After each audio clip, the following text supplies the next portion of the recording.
नमः सदसे नमः सदसस्पतये नमः सखीनां पुरोगाणां चक्षुषे नमो दिवे नमः पृथिव्यै सप्रथसभां गोपाय ये च सभ्या सभासदः तानिन्द्रियाणि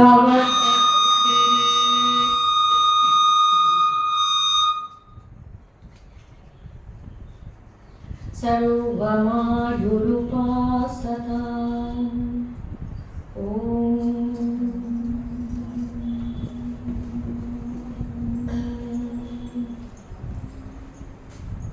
वन्दे शम्भुमापतिं सुरगुरुं वन्दे जगत्कारणं वन्दे पन्नगभूषणं मृगधरं वन्दे पशूनां पतिं वन्दे सूर्यशशाङ्कवह्निनयनं वन्दे मुकुन्दप्रियं वन्दे भक्तजनाश्रयं च वरदं वन्दे शिवं शङ्करम्.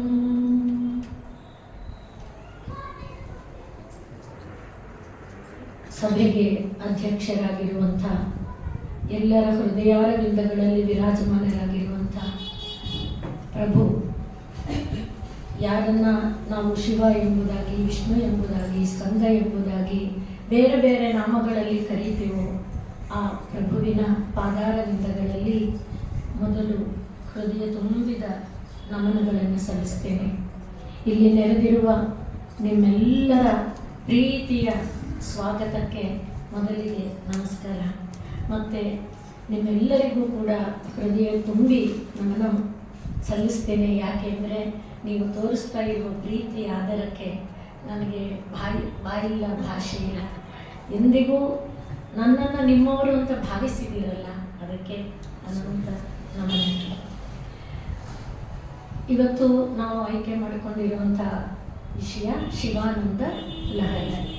ಶಿವಾನಂದ ಲಹರಿ ಶ್ರೀ ಶಂಕರಾಚಾರ್ಯರು ರಚಿಸಿರುವಂಥ ಸೌಂದರ್ಯ ಲಹರಿ ಇದೆಯಲ್ಲ, ಅದೇ ತರಹ ಶಿವಾನಂದ ಲಹರಿ ಅನ್ನೋದು ಶಿವನಲ್ಲಿ ಭಕ್ತಿಯನ್ನು ಉಂಟು ಮಾಡುವಂಥದ್ದು. ಪ್ರತಿಯೊಂದು ಜೀವ ಕೂಡ, ಇದು 100 ಶ್ಲೋಕ, ಸೌಂದರ್ಯ ಲಹರಿನೂ 100 ಶ್ಲೋಕ, ಶಿವಾನಂದ ಲಹರಿ ಕೂಡ 100 ಶ್ಲೋಕಗಳಿಂದ ಇರುವಂಥದ್ದು. ಸಾಧಾರಣ ಸೌಂದರ್ಯ ಲಹರಿ ಪ್ರಚಾರಕ್ಕೆ ಬಂದಷ್ಟು ಶಿವಾನಂದ ಲಹರಿ ಪ್ರಚಾರದಲ್ಲಿಲ್ಲ. ಕಾರಣಾಂತರ ಗೊತ್ತಿಲ್ಲ ಯಾಕೆ ಅಂತ. ಆದರೆ ಇದು ಶಿವನಲ್ಲಿ ನಮ್ಮ ಅಂತರಂಗದ ಮರೆಯನ್ನು ಇಡುವಂಥ ಒಂದು ಭಾಗ, ಶ್ಲೋಕ ಭಾಗ. ಒಬ್ಬ ಯಾರೇ ಒಂದು ಜೀವ, ಈಗ ನೋಡಿ ಎಲ್ಲರೂ ನೀವೆಲ್ಲ ಇಲ್ಲಿಗೆ ಬಂದಿದ್ದೀರಾ, 7:15 7:45 ಆಗೋ ವೇಳೆಗೆ ಮನಸ್ಸು ಮನೆ ಕಡೆ ಹೋಗ್ತಾ ಇರುತ್ತೆ ಅಲ್ವಾ? ಅಂದರೆ ನಮ್ಮ ಮನೆಯಿಂದ ನಾವು ಬಂದಿದ್ದೀವಿ, ನಮ್ಮ ಮನೆಗೆ ನಾವು ಹೋಗಬೇಕು, ಇದು ಸಹಜ ತಾನೆ. ಹಾಗೆ ಈಗ ಎಲ್ಲಿರೋ ಎಲ್ಲರದ್ದು ಒಂದೇ ಮನೆ ಅಲ್ಲ, ಬೇರೆ ಬೇರೆ ಬೇರೆ ಬೇರೆ ಮನೆ. ಆದರೆ ನಮ್ಮೆಲ್ಲರಿಗೂ ಒಂದೇ ಮನೆ ಇದೆ. ನಾನು ಇಲ್ಲಿ 100 ಮನೆ ಕಟ್ಟಿರ್ಬೋದು, ಇನ್ನೊಬ್ಬರು 20-30 ಮನೆ ಕಟ್ಟಿರ್ಬೋದು, ಇನ್ನೊಬ್ಬರದ್ದು ತೆಂಗಿನ ಗರಿಗಳ ಗುಡಿಸಲಿ ಇರ್ಬೋದು. ಆದರೆ ಎಲ್ರಿಗೂ ಸಮಾನವಾಗಿರೋ ಒಂದೇ ಮನೆ. ಅಲ್ಲಿ ಸೇರುವಾಗ ಆದ್ದರಿಂದ ಆ ಮನೆಗೆ ಹೋಗಬೇಕು ಅನ್ನೋದು ಪ್ರತಿಯೊಂದು ಜೀವಕ್ಕೆ ಗುರಿಯಾಗಿದ್ದರೂ ಕೂಡ ನಾವೇನಾಗಿರ್ತೀವಿ, ಈ ಪ್ರಪಂಚದ ಸೆಳೆತಗಳಲ್ಲಿ ಸಿಲುಕೊಂಡು ಬಿಟ್ಟು ನಮಗೊಂದು ಮನೆ ಅಂದರೆ ಎಲ್ಲರಿಗೂ ಸೇರಿದ ಒಂದು ಮನೆ ಇದೆ ಅನ್ನೋ ಭಾವ ಮರ್ತೋಗ್ಬಿಡುತ್ತೆ. ನಮ್ಮ ಇಲ್ಲಿರುವಂಥ ಮನೆ ಮೇಲೇ ನಮಗೆ ವಿಶೇಷವಾದ ಮಮಕಾರ ಇರುತ್ತೆ. ಆದ್ದರಿಂದ ಶರೀರ ಬಿಡುವಾಗಲೂ ಆ ಮನೆ ಮೇಲೆ, ಆಸ್ತಿ ಮೇಲೆ, ಅದು ಇದರ ಮೇಲೆಲ್ಲ ಮೋಹ ಇರುತ್ತೆ. ಅದರಿಂದ ಏನಾಗುತ್ತೆ, ಮತ್ತೆ ಮತ್ತೆ ನಾವು ಶರೀರ ತಳ್ಕೊಂಡು ಬರಬೇಕಾಗುತ್ತೆ. ಆದ್ದರಿಂದ ಆ ಶರೀರವನ್ನು ತಳ್ಕೊಂಡು ತಿರುಗ ಬರದೇ ಇರಬೇಕಂದ್ರೆ ಇರುವುದು ಒಂದೇ ಸಾಧನ. ಬೇಕಾದಷ್ಟು ಸಾಧನ ಇದೆ, ಆದರೆ ಕಲಿಯುಗಕ್ಕೆ ಎಲ್ಲ ಶಾಸ್ತ್ರಗಳು ಹೇಳುವುದು, ಎಲ್ಲ ಪುರಾಣಗಳು ಹೇಳೋದು ಒಂದೇ. ಏನಪ್ಪ ಅಂದರೆ ಅದು ನಾಮಸ್ಮರಣೆ. ಶಂಭೋ ಶಂಕರ ನಮಃ ಶಿವಾಯ